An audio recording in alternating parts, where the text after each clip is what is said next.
খাজনার নামে হাট ইজারাদারদের অতিরিক্ত অর্থ ও হাটের বাইরে ব্যবসায়ীদের কাছ থেকে চাঁদা আদায়ের প্রতিবাদে কুষ্টিয়ার কাপড়ের হাট পোড়াদহে ব্যবসায়ীরা অবরোধ ও বিক্ষোভ করছে। সকল ব্যবসা প্রতিষ্ঠান বন্ধ রেখে বুধবার বেলা 11:30টায় পোড়াদহ রেল জংশন সড়কে জড়ো হয়ে সড়ক অবরোধ করে ব্যবসায়ীরা বিক্ষোভ করেন। বিক্ষোভকারীরা বলেন, পোড়াদহ বাজারের একটি অংশ হচ্ছে দেশের অন্যতম বৃহত্তম কাপড়ের হাট। এই হাটে কারবার চলে সপ্তাহে 2 দিন। এই হাটের ইজারা নিয়ে ইজারাদারদের লোকজন অতিরিক্ত অর্থ আদায় করছে।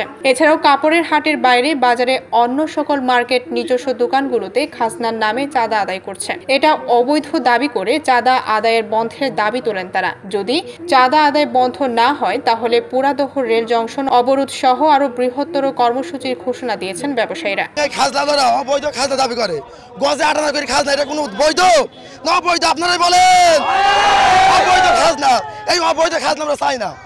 আমরা চাই নিয়মতান্ত্রিক একটা খাজনা করুক এবং আমাদের মান অপমান করে, প্রচুর হয়রানি করে, এটা আমরা চাই না। আমরা সম্মানের সহিত ব্যবসা করতে চাই। আমরা বাংলাদেশে বৈধ ব্যবসা করি এবং সম্মানের সাথে ব্যবসা করতে চাই। প্রতি বছর বৈশাখ আসলে এই হাটের বাইরে যে প্রায় 250-300 দোকান আছে, এই দোকান থেকে এরা খাজনা অন্যায়ভাবে খাজনা নামে চাঁদা আদায় করার চেষ্টা করে। অনেক সময় এই যে যারা খাজনা নেয় সরকারিভাবে, যারা খাজনা ডেকে আসে, আর মূলত হাটটা ডাক হয় 20-25 লাখ টাকার ভিতরে, এরা অন্যায়ভাবে প্রায় 70-80 লাখ টাকা বা 1 কোটি টাকার বেশি এরা টাকা উঠায় এবং এই টাকাটা হাটের বাইরে যে প্রায় 300 ঘর আছে এদের কাছ থেকে অন্যায়ভাবে চাঁদাবাজি করে জোরপূর্বকভাবে।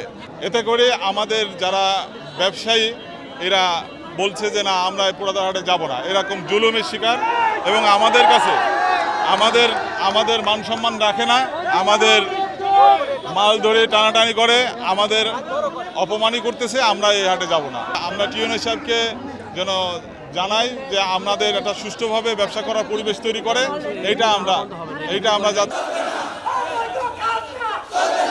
ডেস্ক রিপোর্ট, ভোরের পাতা।